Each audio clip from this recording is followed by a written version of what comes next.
Então, bom dia, Hare Krishna, sejam bem-vindos a mais uma leitura do Srimad Bhagavatam, esse livro que é considerado o fruto maduro da árvore dos desejos do conhecimento védico. A gente está lendo o segundo canto, o capítulo 9, o verso de hoje é o verso 45, e o tema é o seguinte: a perfeição da meditação é compreender a personalidade de Deus juntamente com suas atividades transcendentais. Então, antes de ler o verso, repitam comigo, por favor. Om Namo Bhagavate Vasudevaya. Om Namo Bhagavate Vasudevaya. Om Namo Bhagavate Vasudevaya. Om Namo Bhagavate Vasudevaya. Om Namo Bhagavate Vasudevaya. Om Namo Bhagavate Vasudevaya. Ofereço minhas reverências à pessoa suprema, que é o Deus que habita em tudo, e que é Krishna, o filho de Vasudeva. Se alguém conseguir um dado para mim, por favor. Então, leitura do verso em sânscrito para purificar nossa audição. Nasya karmani janmadau parasya nuvidhiyate kartirtva pratishedhartham mayayaropitam hitat. Tradução é a seguinte: não há participação direta do Senhor na criação e destruição do mundo material. O que se descreve nos Vedas sobre sua interferência direta é só para neutralizar a ideia de que a natureza material é o Criador. Legal. Vamos ver o significado que é dado pelo nosso querido mestre Srila Prabhupada. Srila Prabhupada. Esta é a maneira como os Vedas tratam da criação, manutenção e destruição do mundo material. Yato va imani bhutani jayante, yena jatani jivanti, yat prayantya bisam vishanti. Isto é, tudo é criado por Brahma, depois da criação tudo é mantido por Brahma, e depois da aniquilação tudo é conservado em Brahma. Os materialistas grosseiros, sem nenhum conhecimento acerca de Brahman, Paramatma ou Bhagavan, concluem que a natureza material é a causa última da manifestação material. E o cientista moderno também compartilha dessa opinião, de que a natureza material é a causa última de todas as manifestações do mundo material. Esta noção é refutada por toda a literatura védica. A filosofia Vedanta menciona que Brahman é a fonte de toda a criação, manutenção e destruição. E o Srimad Bhagavatam, o comentário natural sobre a filosofia Vedanta, diz que Janmadyasya yato vayadeitaratas charteshvabinya swarat, etc. Srila Prabhupada ki jai. O comentário continua, o significado de Prabhupada continua, mas eu quero já tecer alguns comentários, então antes de fazê-lo, deixe-me oferecer minhas reverências e pedir as bênçãos dos nossos mestres espirituais e de todos os devotos das chamas. Om Agyanatimirandasya Gyananjana Shalakaya Chakshurun Militam Yena Tasmai Shri Urave Namaha. Estava cego pela escuridão da ignorância, mas com um unguento do conhecimento, o meu mestre espiritual abriu meus olhos, a ele eu presto minhas humildes reverências. Om Vishnu Padaya Krishna Prasthata Vishnu Bhakti Vedanta Swami Vancha Kalpataro Vyascha Kripa Sindhu Devacha Patitanam Pavanebhyo Vaishnavebhyo Namo Namaha. Ofereço minhas reverências a todos os Vaishnavas que são como árvores dos desejos, são oceanos de misericórdia e são salvadores das almas caídas. O Kam Karute Vanchalampam Gumangarete Grimya Krivatamahavadeshri Gurun Diantaranam. Ofereço minhas reverências ao meu mestre espiritual, pela sua misericórdia, um mudo pode falar e um coxo pode atravessar montanhas. E além do verso, não há participação direta do Senhor na criação e destruição do mundo material. O que se descreve nos Vedas sobre sua interferência direta é só para neutralizar a ideia de que a natureza material é o Criador. Hare Krishna. Hare Krishna. Então, interessante esse verso e o significado de Prabhupada também, em que ele vai mostrar algumas visões de mundo, né? Então, o verso está fazendo menção a essa ideia de que a natureza material é o Criador, que a natureza material é a causa última, por si própria, que não há nada além da matéria. Essa é a visão dos materialistas. E Prabhupada também cita aqui a visão dos materialistas, dos impersonalistas também, porque nos Vedas fala que tudo é criado por Brahman, depois da criação tudo é mantido por Brahman, depois da aniquilação tudo é conservado em Brahma. Brahman é uma palavra em sânscrito que tem vários significados. Brahman a gente pode traduzir como espiritual. Então, sendo assim, essa energia espiritual que permeia tudo pode ser chamada de Brahman. Às vezes a própria alma pode ser chamada de Brahman, e às vezes Deus pode ser chamado de Brahman, ou geralmente para Brahman, o Brahman supremo, aquele que é o supremo espiritual. Então o Brahman realmente é um dos aspectos de Deus. Prabhupada faz menção também, né, que fala que eles não conseguem compreender os três aspectos, Brahman, Paramatma e Bhagavan. Então é dito que Deus, as escrituras védicas revelam isso, que Deus ele é um só, mas ele tem três aspectos. Então ele tem um aspecto Brahman, que é essa energia espiritual que permeia tudo.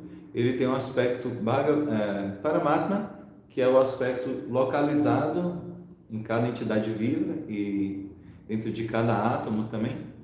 E ele tem o seu aspecto Bhagavan, que é a fonte desses dois. E eu sempre cito, né, Prabhupada citava o exemplo do Sol, que o Sol ele também tem o seu brilho e o seu calor, que é difuso, se espalha, mas ele também tem a fonte ali, né, que é o astro Sol, o planeta Sol. Então, quem fala assim, tudo é criado pelo Brahman, é mantido e tudo depois volta para o Brahman, isso aí não deixa de ser verdade, né? Tá falando da energia de Krishna, mas toda energia tem um energético. Então, Brahman é energia, Krishna é um energético, tanto que ele fala na própria Bhagavad Gita, eu sou a base do Brahman. Então, o Brahman, essa é o brilho que emana do corpo de Krishna, do corpo luminoso de Krishna.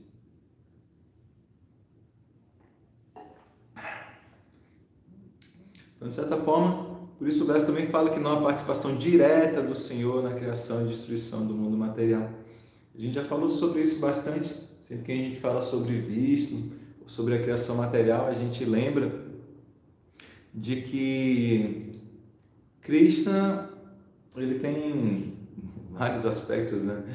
E que a gente gosta de explicar que Krishna é Deus na sua vida particular, vamos dizer assim, e Vishnu é Deus trabalhando. Então, quando Krishna precisa fazer algum trabalho, por exemplo, criar e destruir o mundo material, manter o mundo material, ele não precisa fazer isso diretamente, ele faz isso através das suas energias e das suas expansões. Então, vamos continuar. Lembrando também algo interessante que o Prabhupada fala, ele cita aqui o Vedanta. Então, os Vedas é um grande conjunto de conhecimento, e tem um livro conhecido como Vedanta Sutras. Sutras são aforismos muito curtos em que trazem um grande significado dentro desses aforismos, mais ou menos que nem... Como é que se mandava aquele negócio antigamente, em vez de ser carta, que era mais telegrama? Era isso, né? Você tem que falar bem rapidinho assim, né? Então, são tipo telegramas, né? Em uma frase só você tem que...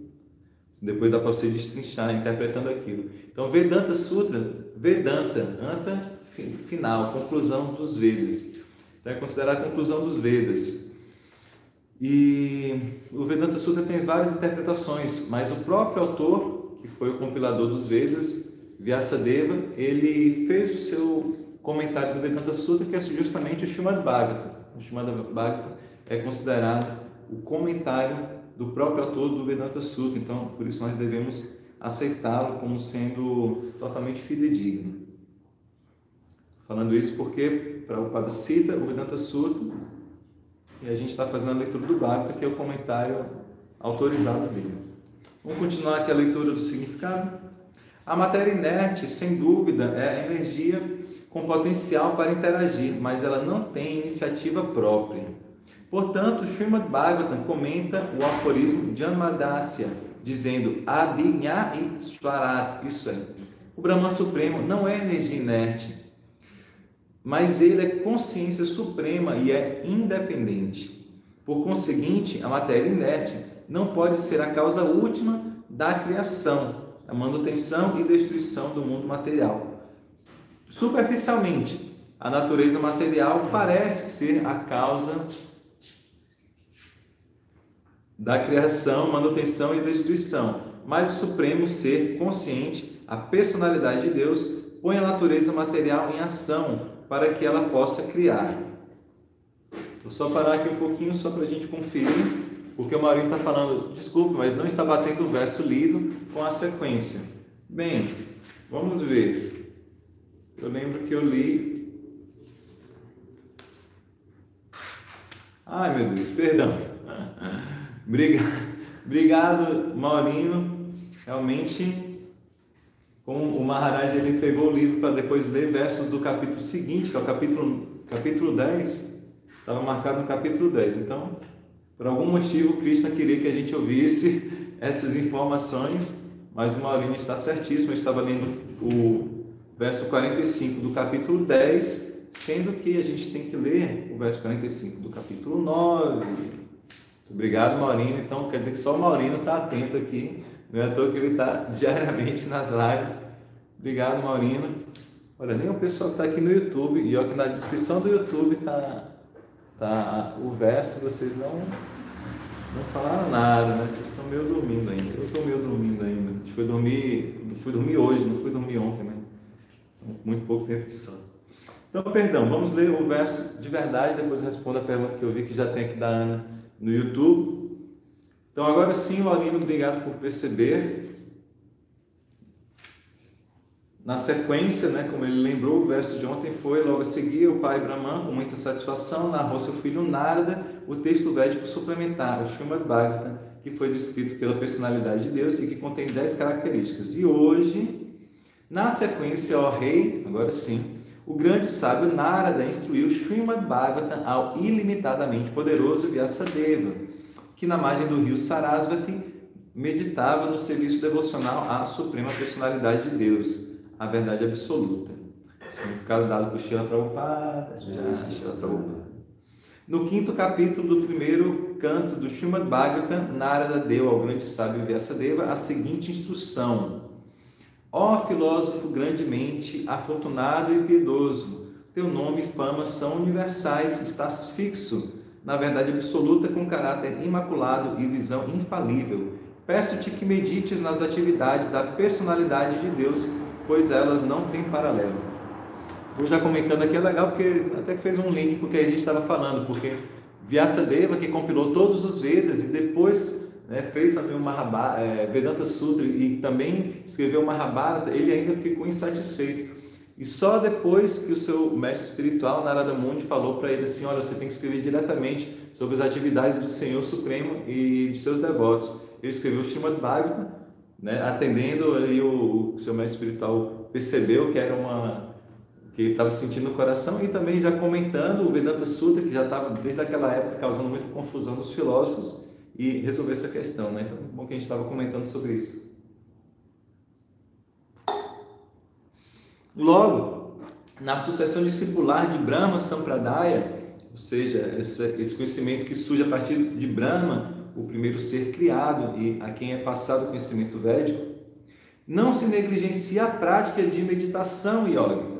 Porém, como são Bhakti Yogis, os devotos não se dão ao trabalho de meditar no Brahman pessoal. Como aqui se indica, eles meditam no Brahma Paramam, ou o Brahman Supremo, que é Krishna.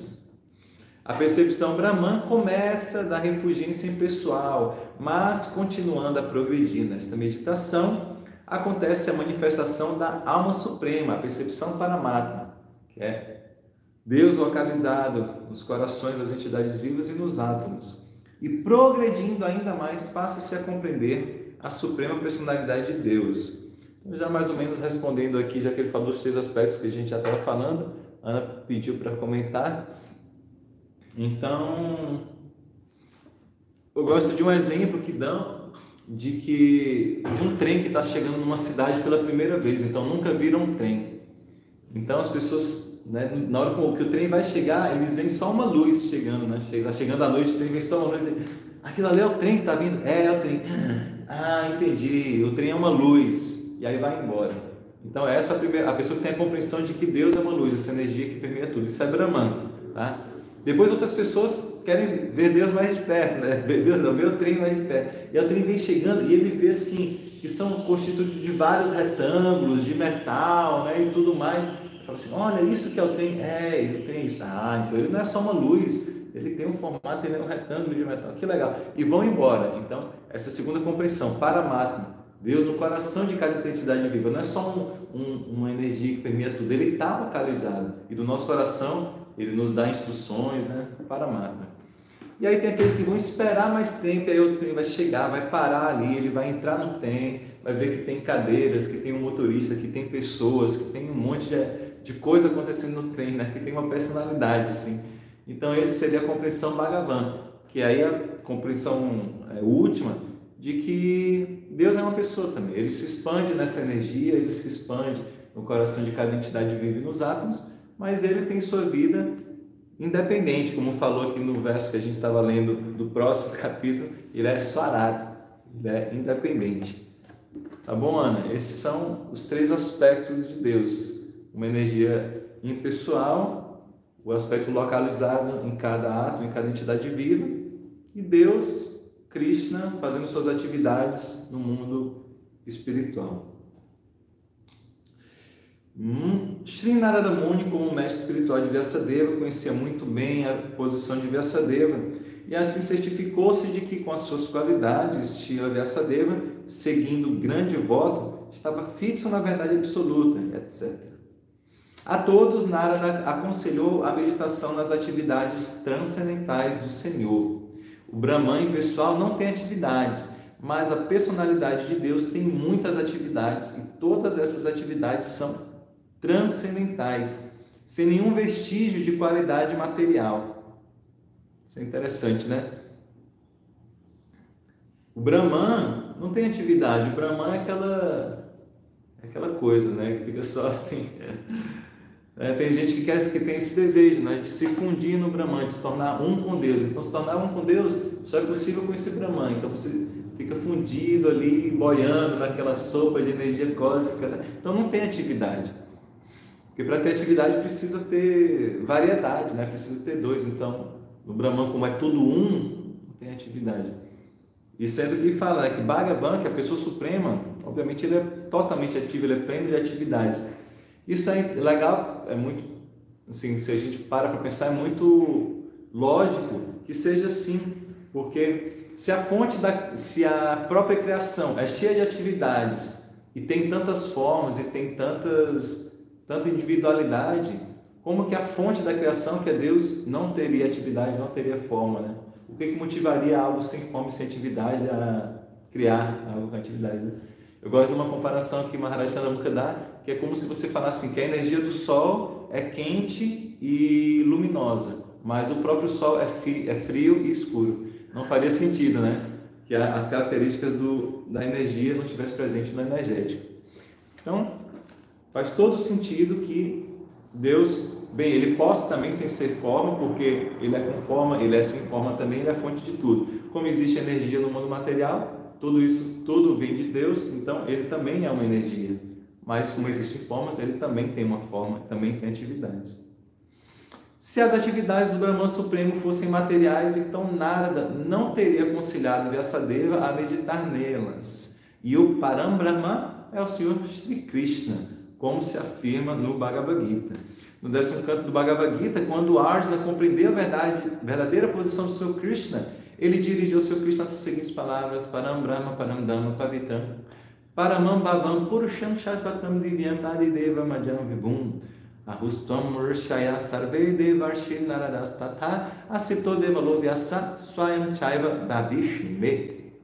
Tendo compreendido o seu Shri Krishna, Arjuna resumiu o objetivo do Bhagavad Gita, então disse: minha querida personalidade de Deus é a suprema verdade absoluta, a pessoa original sob a forma eterna de bem-aventurança e conhecimento. E confirmam isso Narada, Asita, Devala e Vyasadeva. E acima de tudo, tu mesmo também confirmas isso. Isso aqui está no Bhagavad Gita, no capítulo 10, verso 12 e 13. Ao fixar sua mente em meditação, Vyasadeva agiu em transe de Bhakti Yoga. E na verdade viu a pessoa suprema com Maya, a energia ilusória, em contraposição. Como já discutimos, a Maya do Senhor, ou ilusão, também é uma representação, porque Maya é a natureza material, tá? Porque Maya não tem existência sem o Senhor. A escuridão não é independente da luz. Interessante essa comparação, né? Para você ter a escuridão, para você ter a sombra, você tem que ter a luz, né? A luz que causa a sombra. Então, para ter Maya, a Maya é a energia de Krishna, como ele afirma no 7º capítulo da Bhagavad Gita, verso 14. A escuridão não é independente da luz. Sem a luz, ninguém poderia experimentar sua contraposição à escuridão. No entanto, essa Maya ou ilusão não pode sobrepujar a suprema personalidade de Deus, mas fica à parte dele, a Pashraya. Portanto, a perfeição da meditação é compreender a personalidade de Deus juntamente com suas atividades transcendentais. A meditação no Brahman pessoal é uma tarefa incômoda para o meditador, como confirma o Bhagavad Gita, capítulo 12, verso 5. Kleshodi katarastesham avyakta sakta chetasam. Srila Prabhupada aqui. Aqui é interessante que ele cita Bhagavad Gita no capítulo 12. Arjuna pergunta quem está mais bem situado, se são aqueles que meditam na sua forma pessoal, se são os devotos que têm procuram esse relacionamento pessoal com ele. E ele fala que os dois são bem situados, mas o impersonalista vai ter mais sofrimento, porque não vai ter misericórdia de Cristo. Ele acha que tudo ele consegue pelo seu intelecto. Também o impersonalista, como ele acha que tudo é Maya, ele fica achando que Maya tem essa ideia que a natureza material assim, você tem que se livrar dos seus desejos, dos sentidos, então você não pode desejar nada, você não pode pensar nada, você tem que abstrair os sentidos. E para o devoto já não, né? A gente sabe que a gente, pelo contrário, a gente usa nossos sentidos, usa nossos desejos, tendo desejos espirituais, usa nossa mente para ter pensamentos espirituais, então a gente utiliza tudo para Krishna. E também o que eu queria comentar é que esse verso bem interessante, que ele coloca aqui, citando, né, quando Arjuna fala Paramdama, é logo depois que Krishna fala para Arjuna os 4 versos principais da Bhagavad Gita, que ele fala que eu sou a fonte de todos os mundos, de mim tudo emana, e os sábios que compreendem isso me adoram com devoção, por aí vai, 4 versos muito belos. E aí depois que ele fala esses versos, né, Arjuna fala assim, olha, você realmente é Parambrahma, você é o Brahman Supremo. Outros sábios já falaram isso, agora você mesmo está falando.